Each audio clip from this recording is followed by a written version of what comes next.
Now Capitol Hill reporter Kevin Fry, MS Now legal affairs reporter Fallon Gallagher, and former U.S. attorney and MS Now legal analyst Joyce Vance. Kevin, I'll begin with you. What are the top lines? I know you're just beginning to dive into this. What have you seen? I mean, and credit to our team who is going through this bit by bit. But generally, we see Jack Smith. This deposition took place about 2 weeks ago, very much defensive of his investigation and of the findings of his investigation, among other things, pushing back on the assertion in one of the questions that we have here on about page 32 of this document, where he's asked if essentially, because he was appointed under a Democratic administration, was his goal basically to try to undermine Trump's efforts at re-election. And he says all of that is false and goes on to say this, the evidence here made clear that President Trump was by a large measure, the most culpable and most responsible person in this conspiracy. These crimes were committed for his benefit. And he goes on to say the attack on the Capitol, part of this case, does not happen without Trump. The other co-conspirators were doing this for his benefit. He goes on from there. He also says that I would never take orders from a political leader to hamper another person in an election. That's not who I am. He's also later in the deposition, it turns from the political to the personal. He's asked about his own safety and whether or not he fears President Trump would pursue any sort of retribution against him. This on page 247, saying, would you be surprised if President Trump directs the DOJ to indict you? Smith says no. Are you concerned about the safety of people who associate with you, like your former colleagues and your attorneys here today?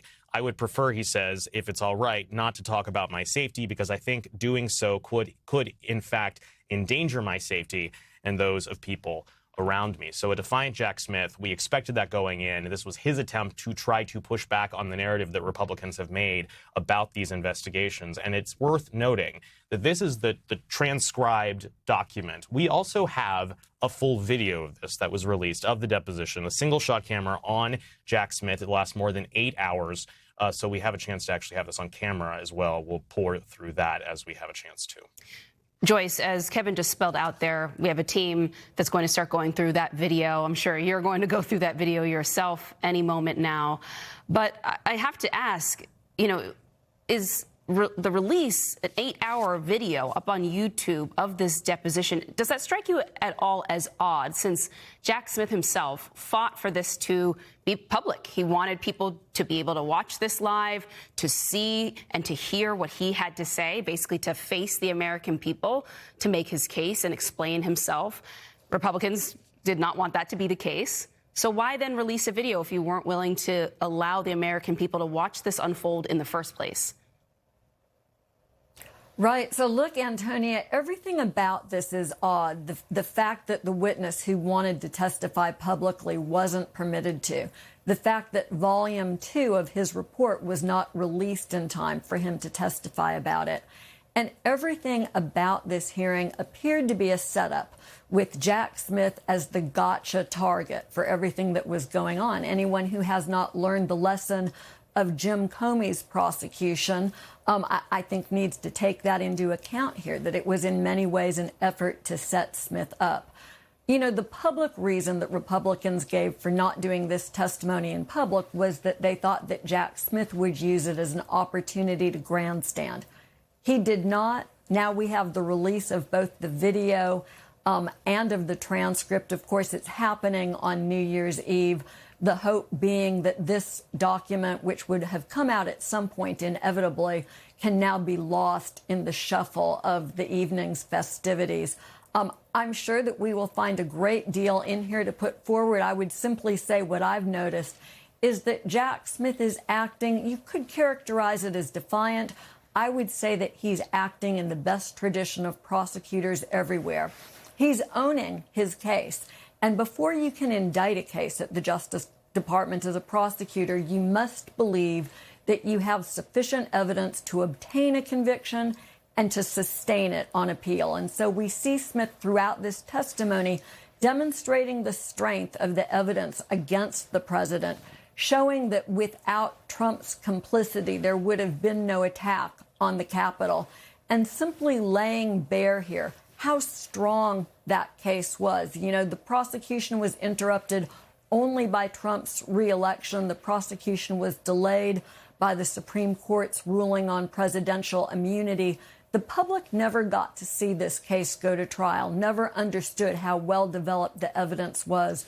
But I'll tell you that before a federal prosecutor would bring a case like this against a president, really two cases if you count the Mar-a-Lago case as well, the evidence wouldn't have been just sufficient.